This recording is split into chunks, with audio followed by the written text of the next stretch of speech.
kasus penegakan hukum seperti itu dan putusannya sudah berkekuatan hukum tetap, kita sudah mendapatkan kebenaran, sudah mendapatkan keadilan, sudah mendapatkan kemanfaatan. Menurut saya enggak tuh. Enggak dari awal. Jessica sudah divonis menurut saya, atau sudah dituduh sebagai pelaku pembunuhan dengan cyanida.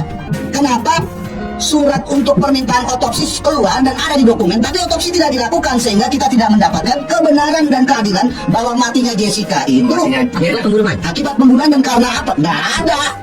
Ada pendapat ya, ini dari mantan polisi, mantan komandan reserse kriminal, mantan atasannya penyidik-penyidik dari kepolisian, mengatakan bahwa kematian Mirna jika tidak diotopsi itu hal yang gila, tidak masuk akal. Lalu keputusan hakim menjatuhkan hukuman berdasarkan keyakinan hakim itu hal yang mustahil bisa dilakukan. Tapi faktanya ini dilakukan, sehingga mantan polisi ini, sang jenderal Susno Duaji, mengatakan ini hal yang gila dan tidak masuk akal. Mari kita simak pernyataan dari Jenderal Purnawirawan Susno Duaji bersama-sama. Ini jelas tentang orang mati tidak wajar. Ya. Nah, menurut berita, dokter-dokter itu sudah saling berpendapat tidak diotopsi. Nah, ini gila namanya. Ya jelas salah dong. Tidak diotopsi berarti visum et repertumnya di mana mengatakan orang itu mati karena cyanida. Ya. Ini kesalahan paling besar. Yang kedua, tapi saya nggak tahu bantahan dari pihak penyidik benar nggak tidak diotopsi. Karena keterangan dokter Jaya ya, karena tidak diotopsi. Dokter Jaya pun sudah menanyakan kepada dokter di Rumah Sakit Polri. Oh tidak mas, katanya pemeriksaan sampel. Yang kedua, pada saat di TKP tidak ditemukan cyanida. Catat. Nah, terus kalau orang tidak ditemukan cyanida, matinya pakai apa? Yang ketiga, saat di TKP juga katanya, yang bukan kata saya ya, katanya Pak Oto Hasibuan, orang uji coba minum sisa cyanida, sisa kopi cyanida itu 4 orang atau berapa? Enggak mati. Ini sudah berapa? Bertiga ya? 5. Yang keempat, di dalam tubuh korban hanya ditemukan setelah berapa hari? Setelah berapa hari diambil sampel hanya ditemukan cyanida 0,2 apa namanya mililiter atau apa ya?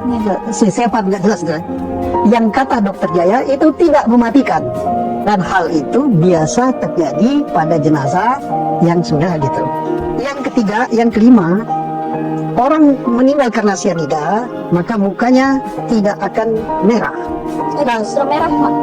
Yang intinya antara merah dan tidak lah ya. Yang menunjukkan menurut dokter Jaya dia mati bukan karena cyanida. Nah, kemudian yang berikut, tidak ada satu alat bukti pun. Alat bukti di dalam KUHP pasal 184 itu keterangan saksi, keterangan ahli, terus apa namanya, surat petunjuk, kemudian keterangan terdakwa atau tersangka. Di antara 5 alat bukti ini tidak ada satupun yang menyatakan bahwa siapa namanya? Jessica memasukkan cyanida ke dalam minuman itu. Ada satupun. Ya kalau nggak ada, hakim dapat keyakinan dari mana? Tapi itu maaf saya potong ya. Prof Edi bilang bahwa alat bukti itu nggak penting, yang penting adalah keyakinan hakim. Ngawur. Itu keadilan sesat. Kalau gitu nggak usah polisi meriksa, nggak usah apa namanya, nggak usah polisi meriksa, nggak usah jaksa nuntut, nggak usah ada pisau apa, langsung aja di depan sidang, sidang sini, aku yakin pasien mati nih. Itu pengadilan sesat. Kalau profesor ngomong kayak gitu itu aneh gitu. Jelaslah keyakinan itu harus didapatkan dari alat bukti. Nah dengan alat bukti itu maka menimbulkan keyakinan. Nah sekarang untuk membangun keyakinan hakim itu satu pun alat bukti. Nah misalnya dia masukkan cyanida karena ditutupi.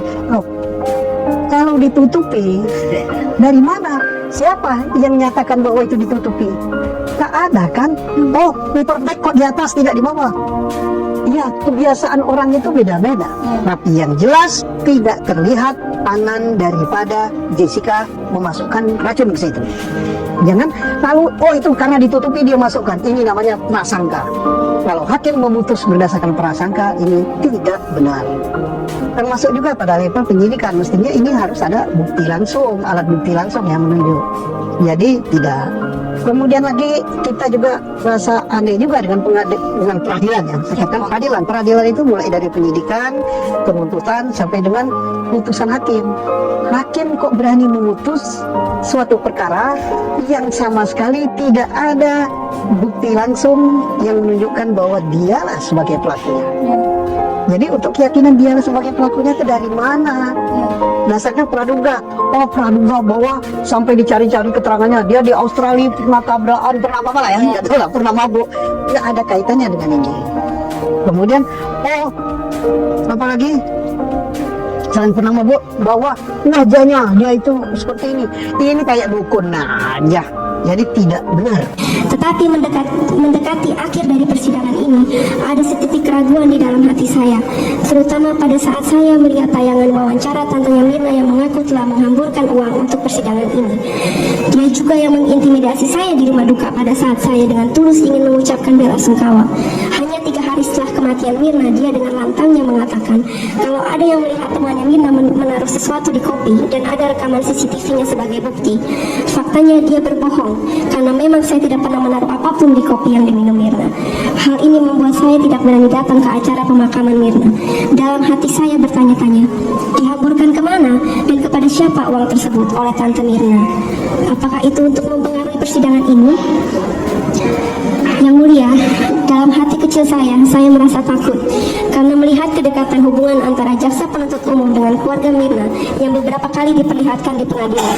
Saya takut kalau keputusan atau semua tindakan yang berhubungan dengan kasus saya terpengaruhi oleh kedekatan hubungan antara jaksa penuntut umum dan keluarga Mirna. Bahkan ada beberapa indikasi adanya sisipan bukti-bukti baru pada saat persidangan berlangsung yang diserahkan Dermawan Salihin kepada jaksa. Saya tidak menuduh kalau ada orang yang intervensi di persidangan ini. Saya pun tidak menuduh kalau ada orang yang menerima tawaran apapun, karena saya mengerti bagaimana rasanya dituduh. Tetapi saya hanya ingin menanyakan ini kepada dirinya. Apakah ini yang Mirna kehendaki? Apakah ini legacy atau pesan yang Mirna mau tinggalkan?